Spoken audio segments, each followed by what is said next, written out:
Okay, we're back. And the question is, oh yeah, I'm looking at your returns, and most of your returns are built off just a handful of large returns. And what if you weren't that lucky? Yeah, I'm paraphrasing a little bit here, but it does get to the heart of what a well designed algorithm will do. Now, listen, you can get algorithms in different genres, different flavors. They fall under a couple major branches. And then, of course, it splinters even further from there. So, how deep do you want to go? So, I'm not going to do that on this video. But I do want to address that, rough comment slash question. And I want to make the point that algorithms really do fall under two broad headings. And again, they splinter from here. The two broad headings are basically mean reversion trades. So that's where most people play in. And so what that will mean are things like, the stochastic and the RSI and all that type of stuff. You get an overbought condition and you want to short it. It's been going up for a bit. And you're just looking for some sort of mean reversion. So there may be some trend lines and stuff in there. That's one genre. Honestly, that is you grabbing the short stick and smacking yourself in the head over. That's the one that people gravitate to. It's just human to want to counter a move. It's this whole I'm smarter than the rest type of deal. And when everyone's zigging, I'm going to zag. And honestly, that's got to be 90% of plus traders, which by itself right there explains why so many people lose. That is not the way to go. It is absolutely not the way to go. The other primary way of creating algorithms and trading are trend trading. So what that is death by 1,000 cuts. You're going to make a whole lot, generally speaking, of small loss trades, and you're going to feel like a loser every friggin' day. And then all of a sudden, you catch something and you hang on to it. Now listen, my previous videos, I guess there's 5 at this point, of unraveling mine, this one, it kind of was a bit of a lead up to this particular video.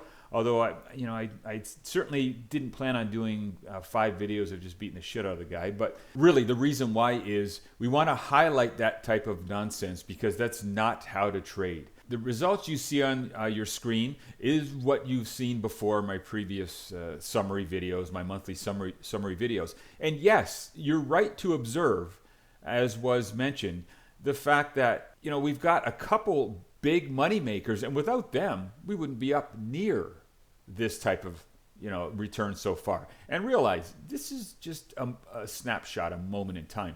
This number is going to change, and it's going to change probably fairly drastically, up or down. Well, hell, well, hope up, but on average, we're running hot. You can rightly tell without a couple of these big winners, this would be drastically different, a lot less of a return. Hell, maybe even red this year. But that's the whole point. The whole point is to get trades that will run. And this is why I definitely impress upon my members that you have to take every trade. I was specific about the Bitcoin trade at the beginning of the year. Now listen, everyone knows I can't friggin' stand Bitcoin. I think it's the biggest bullshit perpetrated on the markets since I don't know when. So now it's, for better or worse, garnered some credibility, so we trade it. But the point here is I could tell this Bitcoin trade, and I'm going to dig into this specific one a little bit just so you can see, was very, very choppy. So I warned people up front, this is a high reward, but only if you take every trade and you take every punch that's coming, because it is nasty. It is just a nasty trade. And so I don't blame anyone for not trading it at all. And if you hadn't traded Bitcoin, yeah, you're right, it's a whole different story. You might only be up, well, I mean, do the math there, it might only be up about 6% this year. Whatever. I mean, the market isn't even up this year. So what's the big deal? And the reason for having to take every trade is you never know which one is going to be that plus 15% to your portfolio one. Right? That's the type of thing. That's the reason why you have to take every trade. So I'm going to show you something here. Okay, so let's just take a look at some ES trades here. I'm going to give you an idea. I don't know how far back these ES trades go, because this isn't a time thing. This is just a bin each trade as a win or a loss and how much, and then just count them all up. Right, so it's a histogram. And what we've got overlaid is a normal distribution, the bell curve. So the first thing you'll notice is the distribution, the normal distribution of our actually traded data, which isn't normally distributed, does have your average trade as a winner for this ES long. I separate my statistics between the long trade and the short trade so I can see what's going on. So this is ES long trades only. So what you can tell is right away the average trade is going to be winner. But you can see the losses, of which there are many. So what is this? This is what, 22 trades, something like that, are underwater all the way up to somewhere's approaching a 5% loss of the particular trade itself. Now let's take a look at the other side. Well, you can see we've got large fat tails on the right-hand side. Nothing over here at all. This is what kills you, is you take these large losses. Stem the large losses. Let your winners run. We've got, listen, it's only been 3 trades that are well into the right side fat tail, but they have been huge winners. This is where most of your wins are going to come from. Just these little things over here. And these guys, which are a combination of wins and losses, are literally just there, you shuffling around, waiting to get these. And that's what trend trading is all about. It's, death by 1,000 cuts. This is what I'm trying to show you, is how a good algorithm works. Now let's just take a look at Bitcoin, right? Bitcoin here, same deal. Larger volatility, much larger losses. Let's take a look at this. So Bitcoin long trades only. I've got 10 trades that look like they're losing anywhere between, what's this been? So 10 trades right in and around a 5% loss. That's quite a bit. That is a shit ton of losing. And remember, you've got 10 trades here, 14 trades there. So on the long side, 4 trades there. So on the long side, you've got 14 trades that were losers. And a lot of them were your biggest losers, just bleeding. You hate taking those type of things. But every other trade, take a look at the returns on the bottom. You start getting these big winners like this. We've only got one. It was about a 35% return.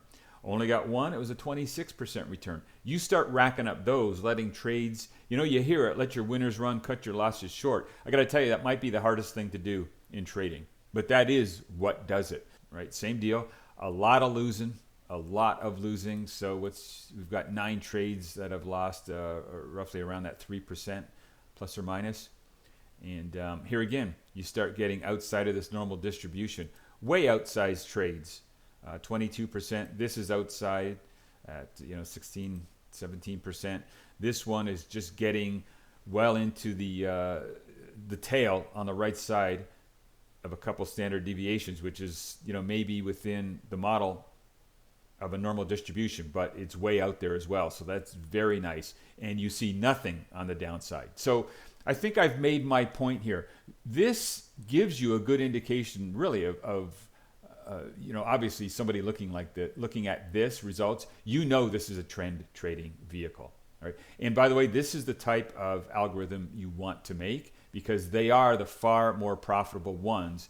It's just that you're going to have to suffer through loss after loss after loss after loss. And there's just no way to get around that. There's no way, I'll repeat it, to get around that. And it's simply because the market doesn't trade. The market doesn't trend. Nothing trends most of the time.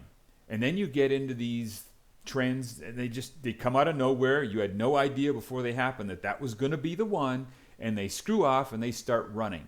This would be why you're losing your ass shorting the NASDAQ down 14%.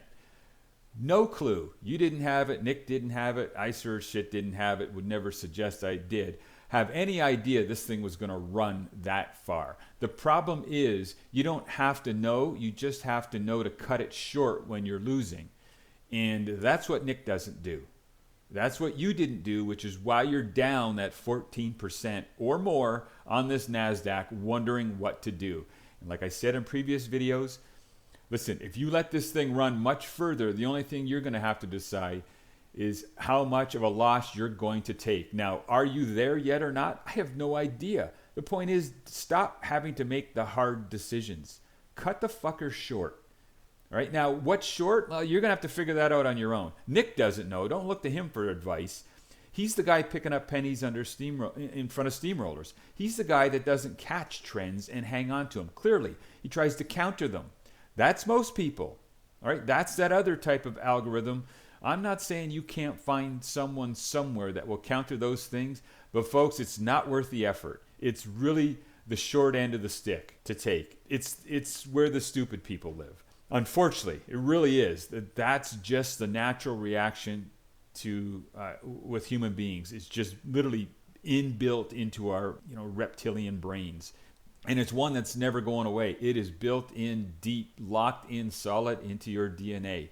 You have to stop yourself from doing it. You have to stop yourself from doing it. How do you? Well, one is knowledge. Okay, you can't deny you don't have that knowledge, that understanding. Somebody has pointed it out to you and is trading it and showing you why you're losing so much. It's because you're allowing yourself to lose so much. All right, that doesn't help you get to winning. It only tells you what you already know. You're doing it wrong. Although, unfortunately, most people don't seem to know because they keep doing it. Nick called himself a meathead. He's still a meathead. Yes, because he's still doing the same wrong things. How do you stop doing it? Well, the only way I can think of is you have to get your hands around the numbers of whatever it is you're trading and find out, run the math, find out what works, find out what is cutting it short on your specific security. Then you have to figure out what type of position sizing. I use Kelly betting and I use portions of Kelly betting, right? Because that will maximize your long-term returns on top of an already solid trading foundation. So you've got to add that in, but you have to get the trade first, and then you just add in your money management afterwards. And then you flavor it to taste. Do you want to do a half Kelly, quarter Kelly? Because full Kelly, half Kelly is one son of a bitch of a volatile, make you throw up every day type of portfolio value swings. You don't want to do that because even though it is maximizing what you do, you don't want to do it for a multitude of reasons. And the first one is you couldn't take it. I couldn't take it. And I'm seasoned to just fucking take punch after punch to the head and just never really worry about it. And most people just don't have that type of ability. And really, that would be a good thing. Don't try to get that ability. It just makes you more of a cocky cowboy, and it only increases your pain. That's what I know. That's the meathead portion that I had to work myself through right there. Now I don't worry so much because I've just calculated that out. Cut them short. You see it right here. Cut them short. Your losses will be small, especially on an entire portfolio of multiple securities, and you will get runners at various times, and that's what makes your year. That's what will make your year every time. So you also have to have a pile of securities. Hopefully they're not all exactly correlated, because that helps a lot as well. It just helps to mitigate the volatility. All right, so I've run off long enough. You're going to have to figure it out, do the math. Now listen, if you don't want to do it, that's what I'm here for. If you don't want to do it, most people don't want to do it. It takes a lot of effort. You got to learn a lot of shit before you can even begin to start to write an algo. Like, you have to learn just so much. And if you aren't willing to do it, you're never going to get there. Listen, you can start with spreadsheets and whatever, but you're eventually going to have to get into a lot more professional system than that if you really want to start digging down and getting into the meat of your trade. Excel is not going to cut it after a while. Just let me throw fish at you all day, every freaking day, while you learn to fish, if we want to use that analogy. All right, fair enough. Here's my contact down here. Or hit the join button. This will be here for the next month, you lucky dogs. Other than that, we're going back up to here, where it's been. Okay, I'm Koyas. This is Quant Trading Systems. Come on down and let me help you master your portfolio. See you here.